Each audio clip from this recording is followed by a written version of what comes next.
Chère et tendre Élise, mon arrivée au front fut difficile, mais toutes mes pensées vont vers toi. Pas un jour ne passe sans que je ne regrette ta présence. Je crois encore sentir ton doux parfum effleurer ma joue, et j'ai peur que le temps estompe sa trace. Je ne me lasse pas d'admirer les traits de ton si beau visage, qui me donne espoir jour après jour dans ces nuits froides. Je garde ce portrait de toi soigneusement près de mon cœur. Ton rire cristallin résonne dans mon esprit. Je sens mes doigts caresser tes courbes, ton éternelle patience me rassure, tandis que ton enthousiasme me redonne courage. La guerre se rapproche, je m'inquiète pour ta sécurité. Je veux que tu ailles au château de ma tante, tu y trouveras refuge.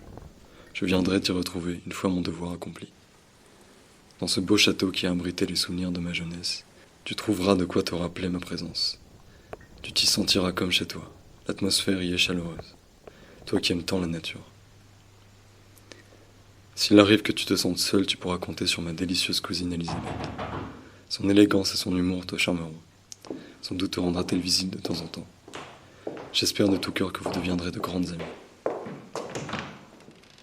Élise, comment ça va, Elisabeth? Je peux rentrer? Oui.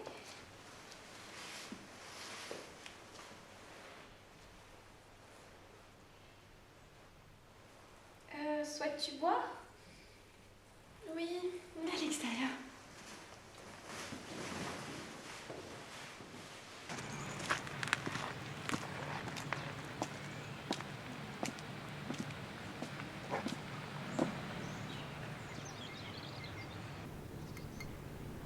Tu ne dois pas t'ennuyer ici.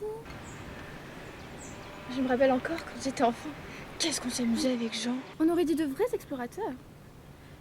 D'ailleurs, il y a une rivière pas très loin d'ici. On y rigolait comme des fous. Je n'ai pas encore eu le temps de m'y rendre, mais j'y penserai. On était tellement proches, lui et moi. Mais je le vois très peu maintenant. Depuis votre mariage, en fait. Nous ne sommes pas encore mariés. Ah oui, j'avais complètement oublié. La guerre est arrivée si vite. Comme mon mari est proche de moi, je n'y pense plus. Ah oui. D'ailleurs, si tu veux que je t'aide pour les préparatifs, comme mon mariage était fantastique, dommage que tu n'aies pas pu venir.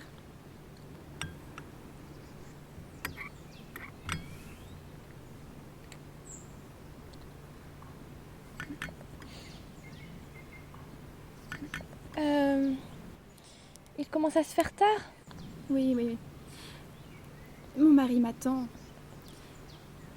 Le personnel a besoin de moi pour les derniers préparatifs. Ce soir, nous avons un dîner très important.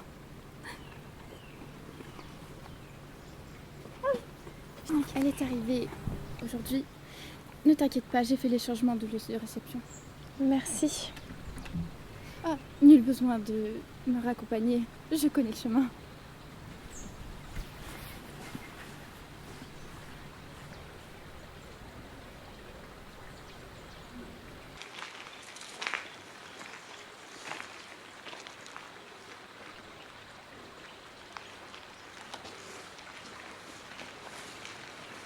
Ma chère et tendre Élise, je suis ravi d'avoir de tes nouvelles. Je suis heureux que tu te plaises dans ce magnifique château. Comme je ne suis pas auprès de toi, pour te faciliter la vie, j'ai quelques conseils d'un vieil habitant du château. Avant que le froid n'arrive, fais une réserve de bois qui te tiendra chaud tout l'hiver. Choisis parfaitement tes bûches de bonne taille, ni trop grandes, ni trop petites. Mets-les à l'abri de l'humidité pour qu'elles brûlent bien le moment venu.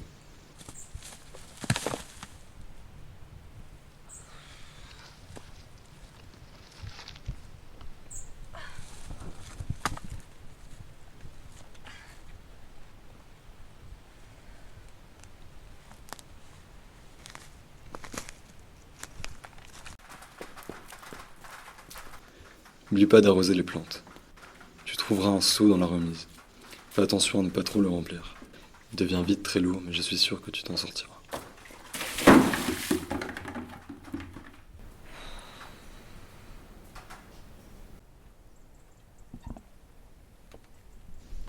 Si tu as le temps, j'aimerais que tu passes entretenir la tombe de ma tante. Elle est chère à mon cœur. Je regrette de ne pouvoir aller lui rendre visite moi-même. Le cimetière est proche du château. Quelques minutes de marche suffiront. Tu ne mettras pas longtemps à trouver sa tombe. C'est la plus belle. Elle est au centre du cimetière.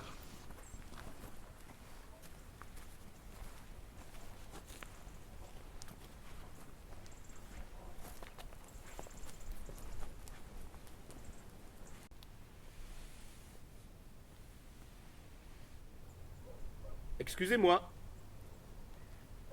On m'attend. On m'attend.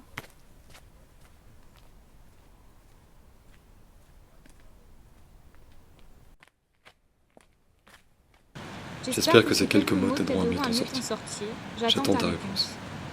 Si tu vois Elisabeth, embrasse-la de ma embrasse-la de part. ma part.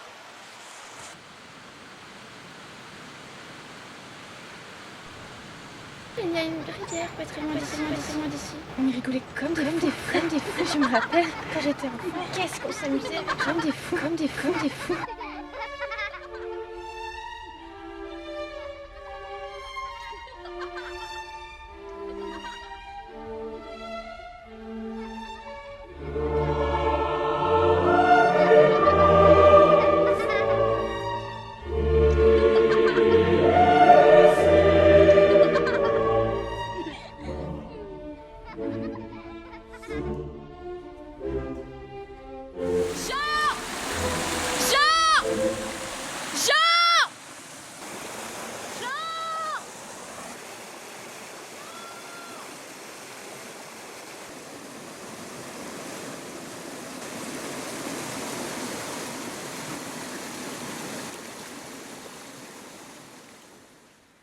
Mon amour, tes mots doux me manquent terriblement. Malgré toutes tes recommandations, je me sens encore plus seule. Ton absence se fait ressentir, chaque jour un peu plus. J'ai honte de te l'avouer, mais la charge du château m'est trop lourde. Je crois te voir à chaque recoin de celui-ci. Il me tarde de te serrer dans mes bras à nouveau. Ta chère cousine, Elisabeth, est venue me rendre visite. Elle a bien changé l'adresse, je pourrai donc recevoir tes prochaines lettres que j'ai hâte de lire. Elisabeth te passe le bonjour, elle a hâte de te voir. Le château, quant à lui, se refroidit de plus en plus. Je sens l'hiver arriver. La nature se meurt, les fleurs fanent, toutes les unes après les autres, et les couleurs se ternissent. J'ai hâte de te revoir. Tes douces paroles me manquent énormément. Je t'embrasse avec tout mon amour, ta future femme.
Ma bien-aimée Élise, je n'ai plus aucune nouvelle de toi depuis de longues semaines. Mon inquiétude grandit un peu plus chaque jour. Je t'en prie, écris-moi vite.